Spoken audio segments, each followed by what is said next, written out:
we were forgotten. I don't know how many people realize this, but and not just comedians, but performers in general, musicians, magicians, actors, comedians, all of us as entertainers were completely forgotten during the lockdown.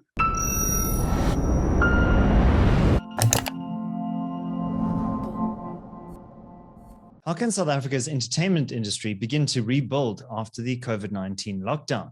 I posed this question to Joe Emilio, a stand-up comedian and YouTuber, on a recent episode of my podcast, Solutions with David Ansara. What follows is a short extract from our longer conversation. If you would like to watch the full interview with Joe Emilio, that's linked in the description below. Enjoy.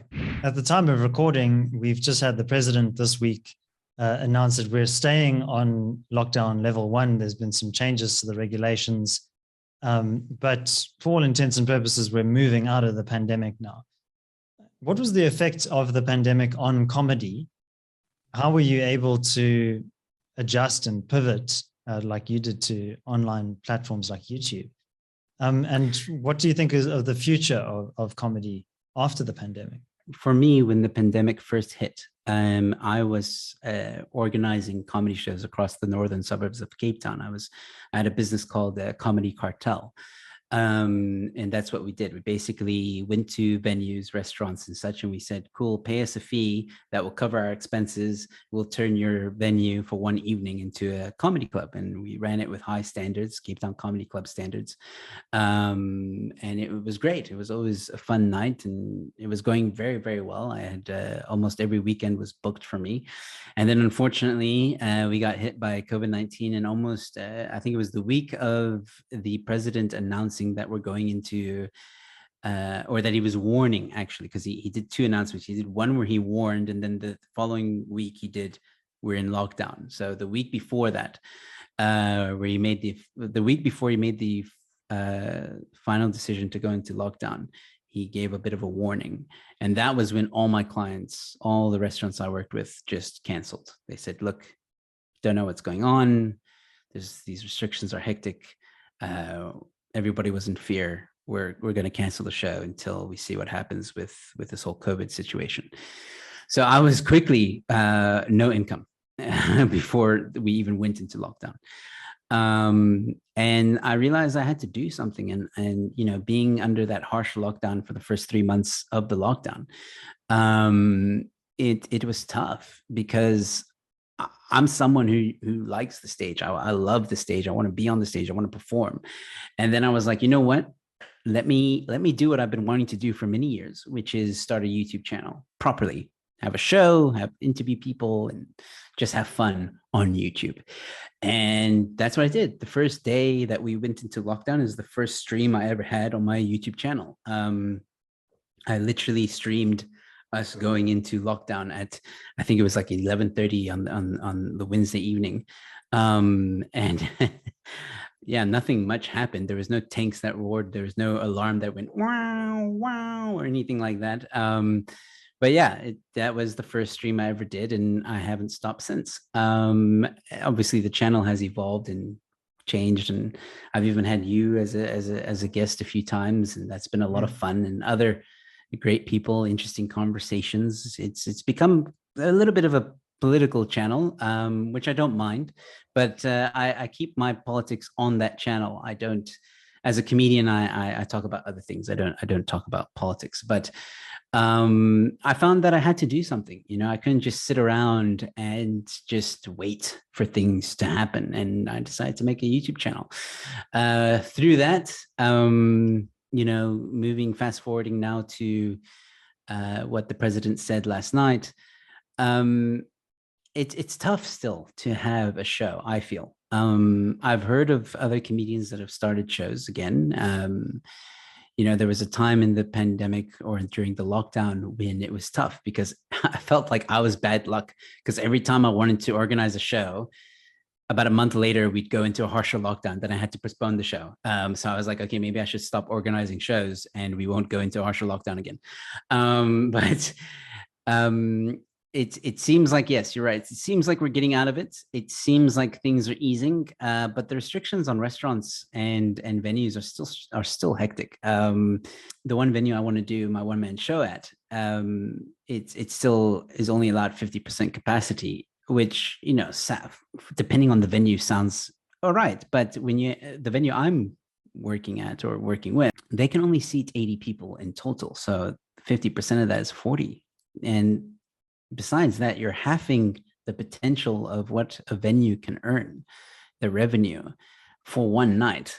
It's daunting on both the venue and us as comedians. You know, as performers, we want a full house. Yeah, you could argue if you get 50% of the venue, that's a full house because you're only allowed 50%, but you can feel it in the venue. You can feel that this venue is only 50% full. You know, I've done shows with Barry Hilton where he was performing at Barnyard in Tiger Valley. And that's a big venue. That's 150 seater. It's huge. The ceilings are high. And he was only allowed to have 50% of the venue. And it was fun. Don't get me wrong. I was extremely grateful to be performing with him. But at the same time, it's knowing that this could have been so much better. This could have been, instead of having 60 people, we could have had 150 people. It would have sold out. It would have been this amazing roar of laughter. And unfortunately, because of the regulations, he couldn't get that. And of course, that also takes away 50% of his income, Barry's income, because he could have sold 50% more tickets, but he wasn't able to. And it's the same with my show. I can only sell 40 tickets instead of selling potentially 80 tickets. So these regulations really do hurt comedians and performers and the restaurants as well that host these events, as well as the theaters as well, because the theaters are under the same regulations to only have 50% of people there. And I think it's extremely tough. And what also irritates me and upsets me so much about the government, and why I've been so outspoken about the government during the lockdown, is we were forgotten. I don't know how many people realize this, but and not just comedians, but performers in general, musicians, magicians, actors, comedians, all of us as entertainers were completely forgotten during the lockdown. I know a lot of comedians that tried to apply for the COVID grants or the COVID relief fund for entertainment. No one saw anything. I asked. We were never helped in any way. If we wanted to get help, we would have to set it up ourselves. We'd have to set up GoFundMe accounts or fundraisers ourselves to help one another. I helped a few comedians throughout the lockdown. I was helped as well. We helped each other. We had to, but for the most part, the government just completely forgot about the entertainment world and the tourism world. I mean, like both of those industries, I feel really were destroyed by these lockdowns, absolutely devastated. And the entertainment world, restaurant world, hospitality world, tourism world, they are struggling to get back onto their feet. And there were some comedians, the well-known guys, you mentioned one of them, Nick Rabinowitz, they were able to do online gigs. They were able to host their own stuff, but that's because they've got a huge following. You know, they say that they're doing an online gig, they're going to sell tickets. I know Mark Lottering sold a crazy amount of online tickets during the lockdown, which is great for him. But guys like me that are still up and coming / starting to be professional, starting to get the name out there, it was tough. You know, there's still a few people who say, "Who's Joe Emilio?" And, you know, that's either my fault or not, but that's besides the point. The point is that unless you are a well-known comedian, which, by the way, well-known comedians still struggled. I'm talking about like the Nick Rabinowitz, the Barry Hiltons, the Mark Lotterings. They still got a hard knock during the lockdown. Look at Kurt Skunrad, who owned Cape Town Comedy Club. His comedy club is gone due to lockdown. I say this cautiously. Last I heard, the source I got told me that they didn't even get help from the government. I haven't verified that statement, but that's what I heard in the comedy industry. And it's really sad to me that happened, because Cape Town Comedy Club was a treasured spot in the comedy industry. It was the only dedicated stand-up comedy club in Cape Town. Every day they had comedy. Well, it was Wednesday to Sunday. They had comedy evenings. It was always a great lineup, great food, great venue. And now it's gone. And there's been a lot of theaters that have gone because of the lockdown. The Fugard Theatre, one of the most renowned theaters in the entertainment business in Cape Town and in South Africa, gone because of the lockdowns and these restrictions. And the fact that these restrictions are going to continue is, David, I can't even begin to explain to you how angry I am about that. Thanks for watching.